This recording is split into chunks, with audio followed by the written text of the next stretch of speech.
the way that we live our lives, practical living of the saints in our behavior before the Lord. This is sound doctrine that Paul speaks about in this chapter. Begins verse number 1 with, "But speak thou the things which become sound doctrine." Then he was supposed to teach something to his congregation, which is Titus.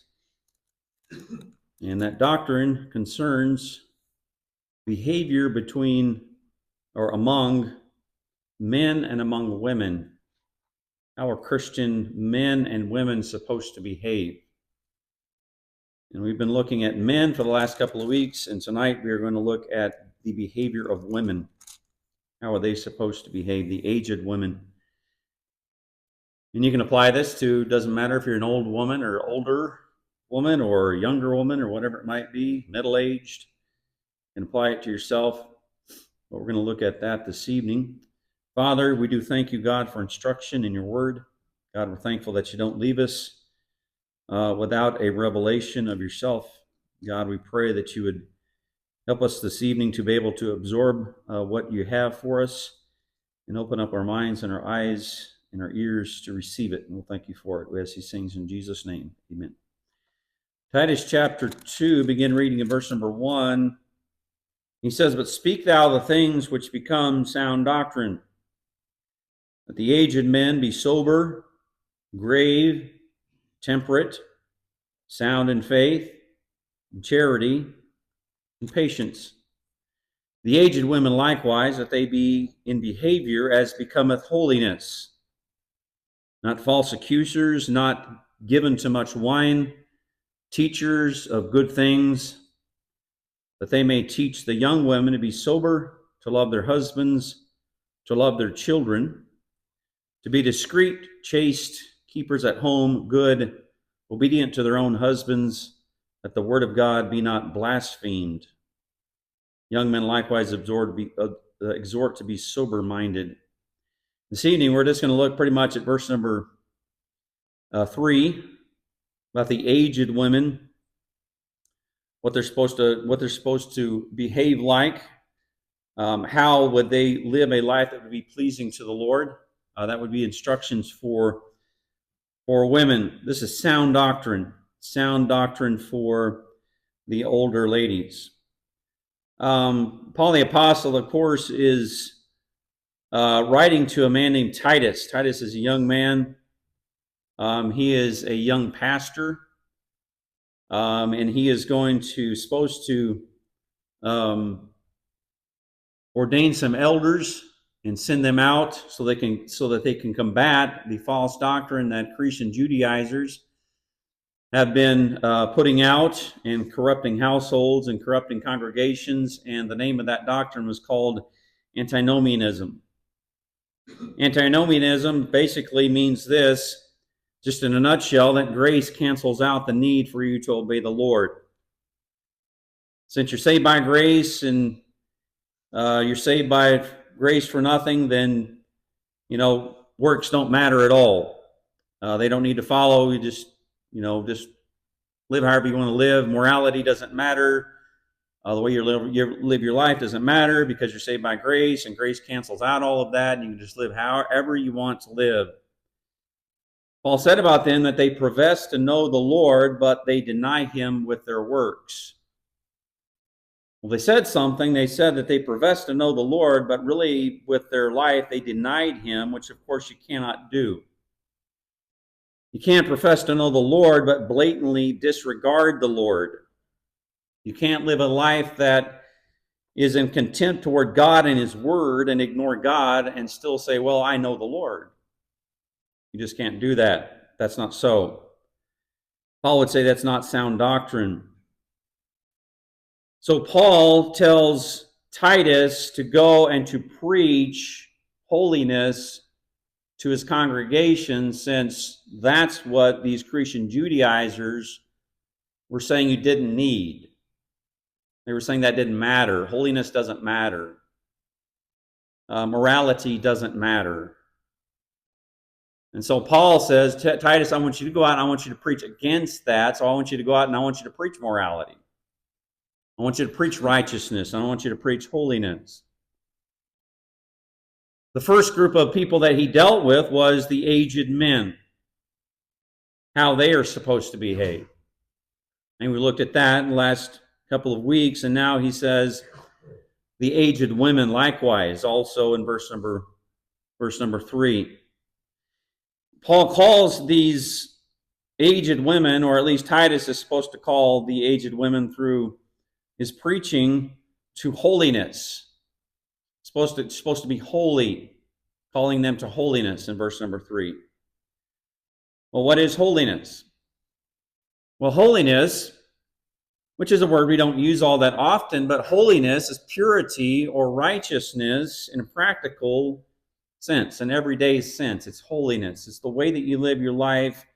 It's purity in your everyday life. Paul the Apostle is calling the women to live holy lives and pure lives. I would say it like this, that holiness is God-likeness. It's to be like the Lord in character and actions. That's what holiness is. I understand we're not going to be perfectly holy and we're not sinless and all of that, but still there should be something about us that mirrors the God that we serve and that we believe in. Peter writes in 1 Peter chapter number 1 about holiness and the way that we're supposed to live our lives as far as holiness goes. He says that we should live as obedient children, not fashioning yourselves according to the former lust in your ignorance. So leave that old lust and that old life behind. And he says, but as he which hath called you is holy, so be ye holy in all manner of conversation. So as the Lord is holy, as God is holy, so then you ought to be holy too. Be ye holy. That's a command that's given to us because God is holy, then therefore we ought to be holy. And then he goes on to quote from Leviticus chapter 11 and verse number 44. He says, look, this is what the Bible says, because it is written, be ye holy, for I am holy. That's what the Lord said. That's what God said, God Jehovah. He said, I'm holy, so therefore you be holy. You walk after me. You walk after my ways. You obey me. And that's the way that women are supposed to be living their lives, and men too. And you can be holy. You can live a righteous life. As a man or a woman, you can live a righteous life. You can do it. The Bible talks about holy men of God spake as they were moved by the Holy Ghost in 2 Peter chapter 1 and verse number 21. They were holy men in the Old Testament, not sinless, but they were holy. The Bible talks about holy women of God in 1 Peter chapter 3 and verse number 5, and how they reverenced their husbands and they lived good, godly, holy lives. Talked about holy women. So a woman can live a holy life and a man can live a holy life. We have a holy book, that's the Holy Bible. It's pure. We have the Holy Spirit that indwells us, and it's supposed to lead us to live that holy life. So you can live in holiness. And holiness for the Christian is sound doctrine. But there is a dearth of holy men and women, especially in the United States, and I would say in Christianity in general. There is a lacking of good men and women in America and in churches today. Holiness is not going to be probably the norm for most men and women. Holiness probably won't be. You're going to find a holy man or a holy woman probably be few and far between. There's a great dearth of holiness in Christianity today. And there's a shortage, and we're talking about women this evening. We've already spoken about the men, but there's a shortage of godly women for young men today. And if you're a young man today, you need to find someone, you need to find a woman or a young lady who is a godly young woman. You shouldn't become involved with someone who doesn't really care about Christianity, or doesn't care about church, or doesn't care about serving the Lord or learning from the scriptures or wanting to obey God, you probably shouldn't become involved with someone like that. You need to find a young lady that's going to serve the Lord with you. And that's hard to find today. I mean, it's just hard to find either way, young man or young woman. It's hard to find. Because the Bible does tell us that we have to live in such a way as to be holy. And Titus is supposed to confront aged women, he says here in verse number 3, about how they're supposed to live, and they're supposed to live in a way that's conducive of holiness, of righteousness. It's your practical life, the way that you live your life. Young man or young woman, if you're looking for someone to settle down with or become involved with, well, find somebody that loves the Lord, that loves God, that wants to serve the Lord, that's excited about the things of God. Boy, if you find one, it's going to be a rare gem. It's going to be something that's precious. I was going to reference this text later, but in Proverbs chapter number 31, the writer says, "Who can find a virtuous woman for a price that's far above rubies?"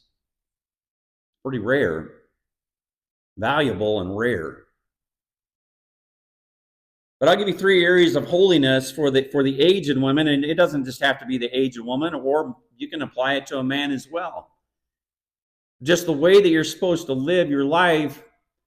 And we're not going to cover everything that we read here, only in verse number 3. Next week we'll deal with verses 4 and 5. But holiness, in at least 3 areas that I see here just in this verse. The first one would be the way that you speak. It's your speech. It's your speech, and then I would say that it's your spirit, which he talks about not being given over to wine. And then the way that you show other young ladies how to live. One of these days, it's going to be you that's going to be the aged woman. You'll have had some kids, you will have gone through some years, and you've gained some experience, and then it'll be you that'll be the example for other young ladies to follow. And I would say if you're a young lady here this evening, you need to find a good, godly example for you to follow.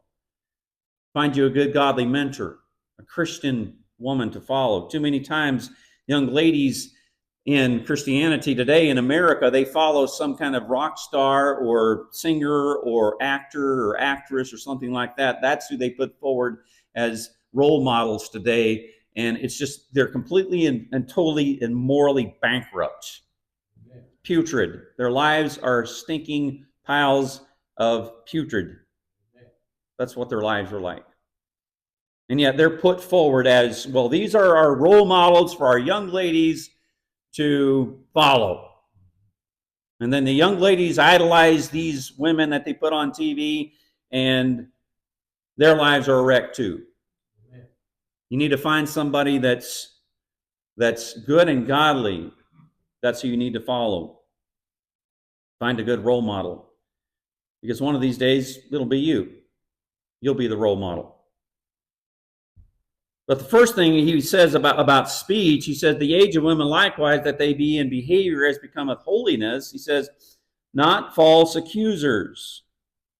So he addresses the speech. So the speech of an aged lady, an aged woman, should be holy speech. She should be able to have her speech under control.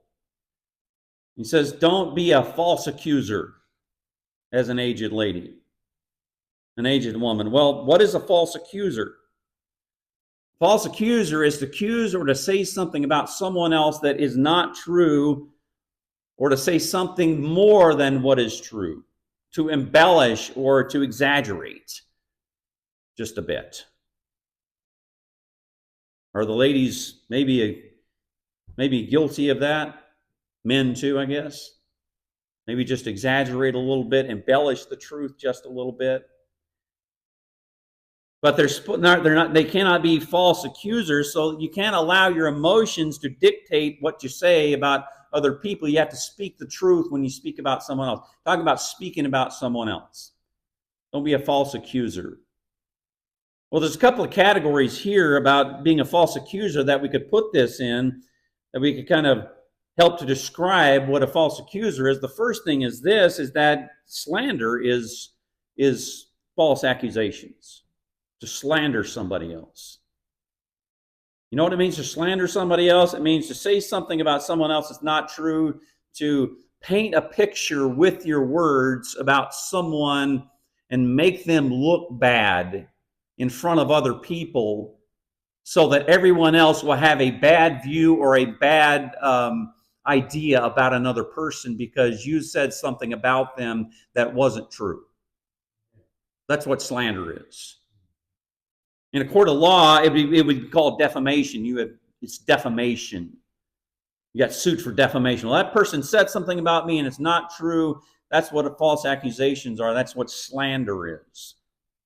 And unfortunately, I have seen both men and women do these things, say things like that about someone else, and they were professing Christians. That's to run another Christian down with your words so as to defame their reputation. You don't like that person, so I'm going to say something about them to make someone else think negatively about them, and they won't like them either. That's what slander is. It's manipulation. It's to manipulate somebody else. The second category we could put in that would be gossip. What is gossip? Well, gossip is to talk about somebody behind their back for the purpose of spreading rumors. I just want to get everybody else's business out there so everybody else can know, and to go around whispering and talking about somebody else and telling somebody else about everybody else's business, and you're spreading rumors everywhere else. That's false accusations. Talk about the affairs of other people. They have these things called gossip columnists. They write newspapers and magazines and things like that. It's a gossip column. You know what that is?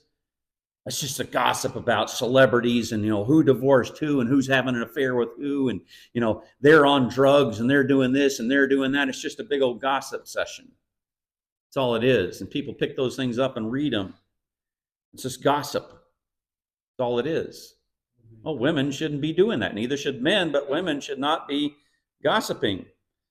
Paul the Apostle wrote about women in 1 Timothy chapter 5 and verse number 13 concerning their speech, and he said that they learn to be idle. They wander around from house to house.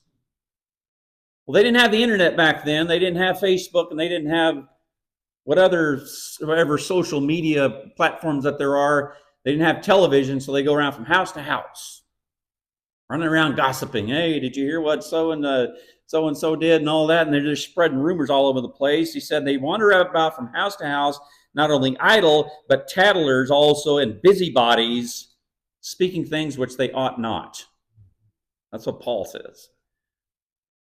And he says that the women they need to learn not to do those things. So a Christian woman should have her speech and her mouth under control. Her speech and her mouth should be controlled not by anything else, but by the Spirit of God. Not tearing other people down, but instead building other people up, to build others up. That's the good thing to do. In Proverbs 31, I referenced that a while ago, but in Proverbs 31, we have the words of King Lemuel that his own mother taught him. This is what his mother taught King Lemuel. He writes about the virtuous woman. He says, who can find a virtuous woman for a price is far above rubies? What's a virtuous woman? Well, if she got virtue, there's something different about her on the inside. There's something about her heart and her spirit that's different than everyone else. She has moral excellence, goodness, righteousness. She belongs to the Lord. God is leading her. She's been transformed by God. And the Bible says about her speech, there's something different about the speech of a virtuous woman. It's not filled with gossip and slander and false accusations. It says that she opens up her mouth with wisdom, and in her tongue is the law of kindness.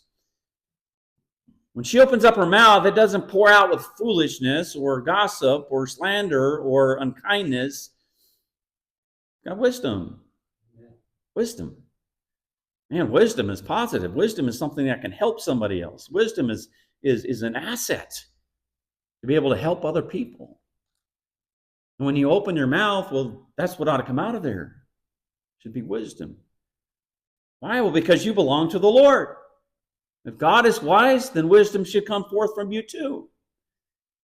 Not only wisdom, but he says in her mouth is the law of kindness. There's something that governs her mouth and governs her speech when she says things. That is kindness. Kindness is the law in my mouth. So when she speaks, there's kindness. It's not slander and gossip and cussing and all of these other things that women today partake in. They do that. They have filthy speech. But a virtuous woman has kindness that comes from her mouth. And so the aged woman who belongs to the Lord must have her speech and her words under the dominion of Jesus Christ, I believe is what Paul is saying here. Paul talks about her speech, the way that she's supposed to talk and converse. Secondly, the aged woman should have holiness in spirit. Holiness in spirit. And I say spirit because Paul mentions wine, and that affects your spirit.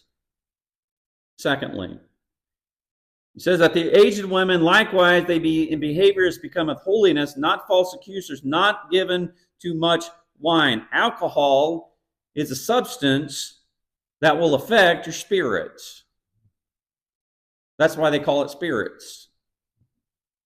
You pass by the liquor store and it might have a sign up there that says spirits. Well, the reason it says spirits is because it does something about your spirits. You call it spirits.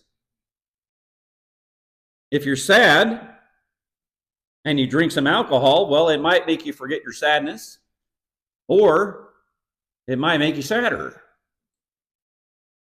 depending on what happens. But I'm trying to say it affects your spirit. If you're angry and you drink, well, it might make you even more angry. It might make you fly into a rage, and it's going to make you do things and say things that you never would have said otherwise. You'll do and say things that you never would have done or never would have said in a million years. It affects your mood and it affects your spirit, and people can become addicted to alcohol. They can become addicted to it.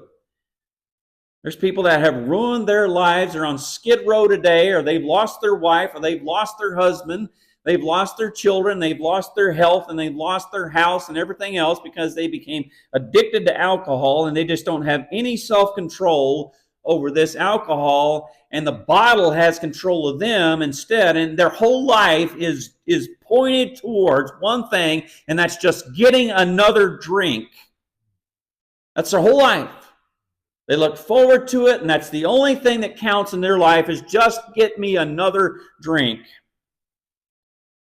Paul the Apostle says the same thing about qualifications for a bishop in chapter 1 and verse number 7. He said a bishop cannot be given to wine. Well, why is that? Well, how is a pastor going to pastor a church if he's drunk on alcohol? You can't do it. You're not going to make good judgment calls. You're not going to have wisdom. You're not going to be able to do the things that you ought to do if you're drinking alcohol. You can't lead a church. Well, the same way for a woman. How are you going to be a woman that God has called you to be? How are you going to be a mother? How are you going to be a wife to your husband if you have a problem with drinking? You're not going to be able to keep your speech under control, your words under control. You can't care for your children or your wife or your husband. Not your wife, but your husband. If you got a problem with alcohol. As I said, there's many people who have ruined their lives. We used to live over in Clovis, New Mexico. Well, we're in New Mexico, so it's here. We used to live over in Clovis.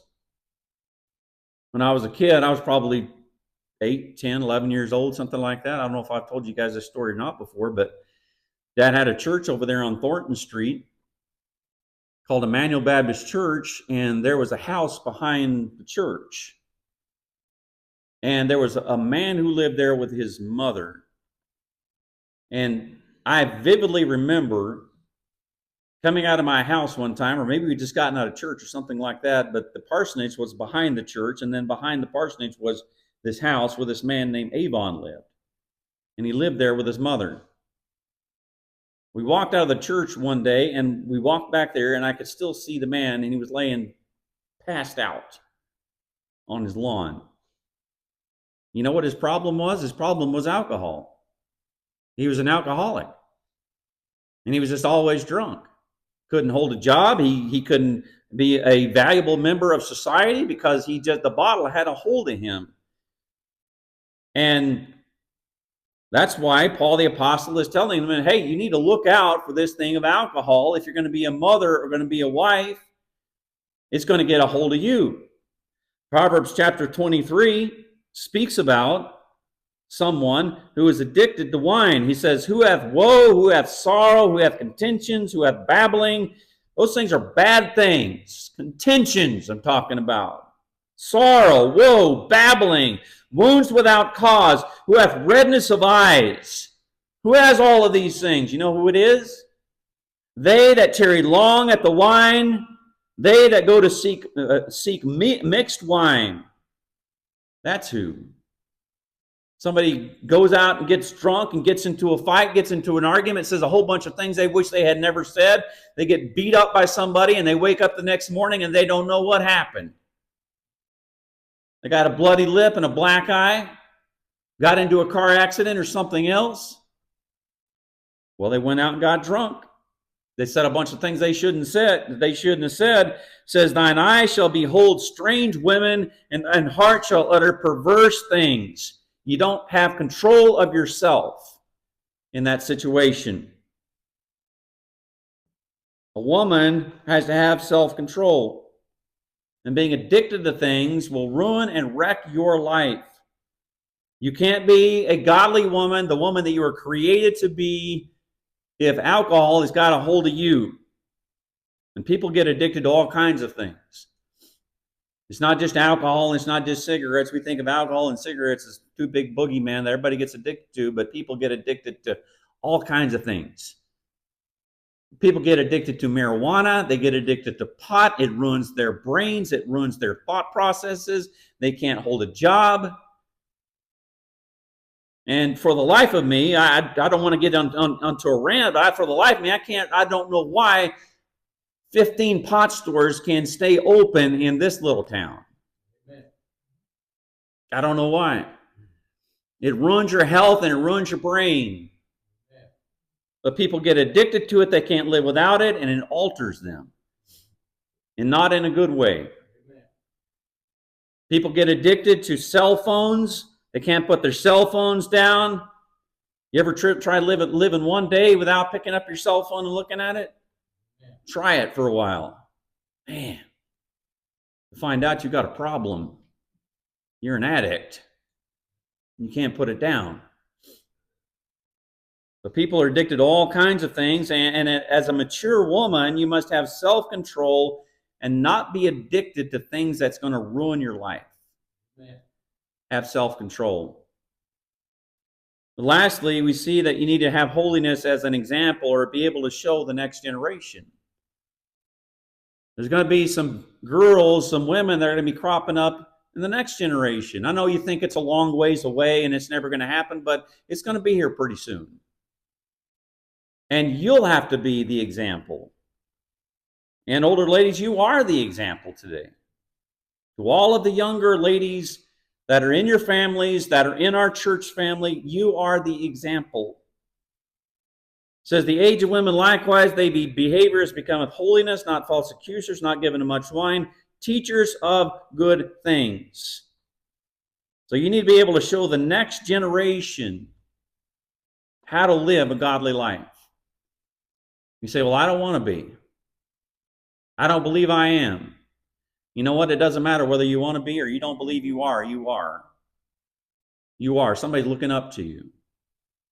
There's some young lady that's watching you to see how you live. Maybe it's in your family, maybe it's in this church, or whatever it might be. The young women are watching you. We find that in verse number 4, that they may teach the young women. So your role as an aged woman is to teach the young women how to live right. Not how to disobey the Lord, not how to be a rebel, and follow the crowd and live the way the rest of the world lives, but to live different and holy the way that God wants you to live. He says to teach them to be sober, to love their husbands, to love their children, to be discreet, chaste, keepers at home, obedient to their own husbands. We'll look at those things next week. But if your life is not in line, if your life is not what it ought to be as an aged woman, guess what? You can't even teach nobody else anything. Same way with a pastor. We dealt with that and the qualifications for a pastor. I mean, if his life's a wreck, what's he going to do being a pastor? He can't. Same way with an aged woman. A drunkard's not going to be able to teach somebody how to live sober. A rebel's not going to be able to teach somebody how to obey the rules. And if your life is not what it ought to be, then you can't teach somebody else. But you need to get your life the way it ought to be so that you can teach others. You can teach the younger women. What we need today, and I would say just across the board, churches, families, America today, we need some role models. I mean, we need some responsible role models that will teach the younger generation how to do it right and how to live. But you know what? Adults today, they don't seem like they're too concerned about it. They're too concerned with, what's going on in my life and how can I do this or do that. They don't live responsible lives the way that they ought to. You're going to have to be a role model. There's people who are looking up to you. I'll give you an example of this and then we're done, but that was Timothy's mother and grandmother. Timothy was a young man. You know who he is. He's a pastor. He has two books named after him before this book, Titus. We have 1st and 2nd Timothy, but Timothy was a young man. He was a pastor at the church at Ephesus. And you know who was the greatest influence in the life of Timothy? The greatest influence in the life of Timothy was not his father. His father was an unbelieving Greek, but he had a believing mother and a believing grandmother that influenced him greatly and taught him the scriptures. Paul the apostle found him and raised him up and taught him how to be a pastor, or at least mentored him to be a pastor. And he says, man, when I call into remembrance the unfeigned faith that is in thee. You know what unfeigned faith is? Man, unfeigned faith is genuine faith. It is sincere faith. It's the real deal, as they say. When I call to remembrance the unfeigned faith that is in thee, why? How did he get that unfeigned faith? He got that unfeigned faith from two other women that had the same kind of faith. They had sincere, real, genuine faith. It says, which dwelt first in thy grandmother Lois, and in thy mother Eunice, and I'm persuaded of that is in thee also. His grandmother had it first. She passed it down to her daughter, and then she passed it down to her son, Timothy. We're going to talk about some good role models. There's some good role models. And women, you don't understand the kind of influence that you have on your sons and your daughters. You have a tremendous influence on them. And you ought to use it for good. Use it for good. So there's some instructions there for the elder ladies, and you can apply it to younger ladies too. Let's all stand, please.